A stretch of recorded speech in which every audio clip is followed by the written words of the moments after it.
And one expert who has had direct experience with damage that mould can wreak is Professor Ed Blakely, Honorary Professor in Urban Policy at the US Studies Centre, University of Sydney.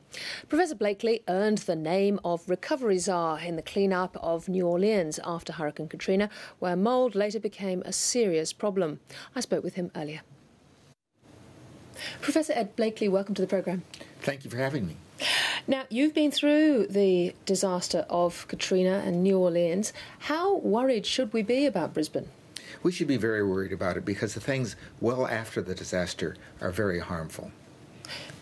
How much damage has there been from mould specifically in New Orleans? Oh, hundreds of millions of dollars. Mold is a disease because the mold spreads. It can get, human contact, either by breathing or on your skin. So there's been a lot of medical attention, and some people have died, unfortunately.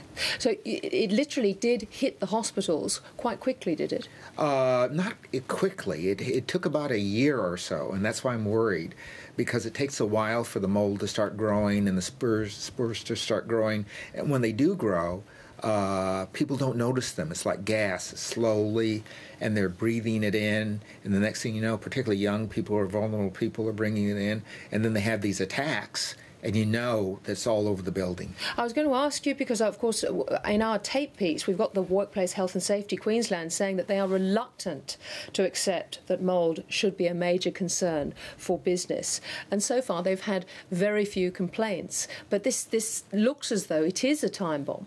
It is. It is. It takes a while.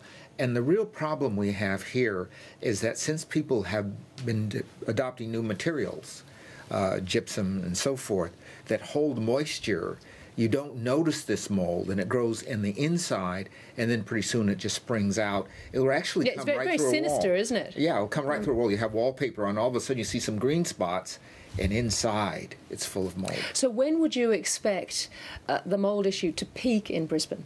Well, I think it's going to peak. We're about 6 months out. I'd say in the next 3 to 4 months, particularly as the weather starts warming up, we'll have a lot more mold.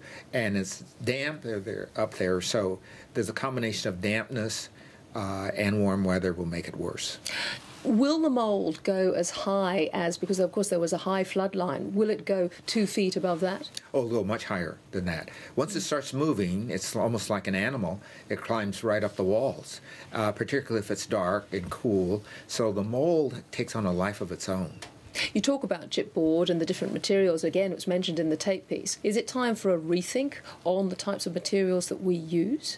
Well, I think in areas like New Orleans and areas that are damp, we do have to adopt or adapt our materials. And this would be a good thing to do, because if we did that, we might be able to sell those materials elsewhere to other countries where these problems are even more severe than here. But of course, this is all happening now, and apparently we've got no problem. Well, we do have a problem. It's just not a problem that we've recognized, and that problem will grow. There have been legal issues in the United States. Now, America is famously litigious. Do you see a serious level of suits against business owners, property owners, and indeed contractors? I don't think so. I think we're much less litigious here. I think people say it was my fault by not looking in the walls and things like this. Here are 3 things that I would do. One, I would ask all the hardware dealers, these large hardware dealers, to have little mole bulletins that they could have running on their TVs. They could have things you could hand out and so forth.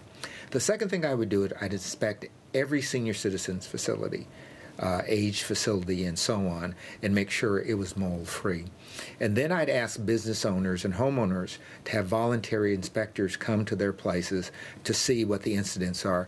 Once the volunteers came in, you start spotting areas of the city where it was higher or lower, and then you would increase the inspections in those areas. So if you were, for instance, a small business which was in one of these buildings that is now being repaired as a result of floods, would you get these people in who can come and check, or would you sit tight before you thought about rebuilding? Well, I would get people in right away and have the rebuilding done in such a way that the mold is taken care of. It is very difficult to deal with mold because you think you've dealt with it and it comes back. What about the quality of people who can come in and check? I mean, there's some concern that there isn't actually a licensing for inspectors. Well, that is a big concern. Of course, in the United States, we do have such licensing. But here again, here's an opportunity for us to use our TAFEs and our school systems. We don't have to invent this curriculum. We can go on the web and get it from New Orleans and other places and train some people. That's one of the things we did in New Orleans, to train inspectors. And it helps some lower income people get jobs and get a foothold in the economy. Insurance, some of these properties and some of these business owners will be insured, others not. Should people be very careful about how they insure in future? I presume so. Well, the insurance issue is an interesting one. You really have to read your policy or ask for certain things to be in your policy. Mold can be covered, but it's very rare that it is. And back in New Orleans, is mold still a problem today? It is a problem today.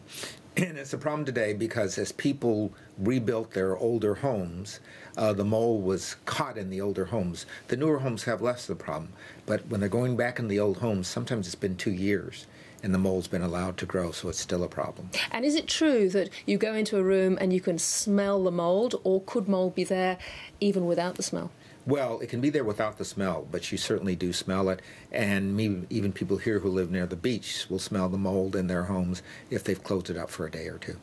It's an issue that we will come back to, I'm sure, and follow in Brisbane. But thank you very much, Professor Ed Blakely, for joining us. Thank you.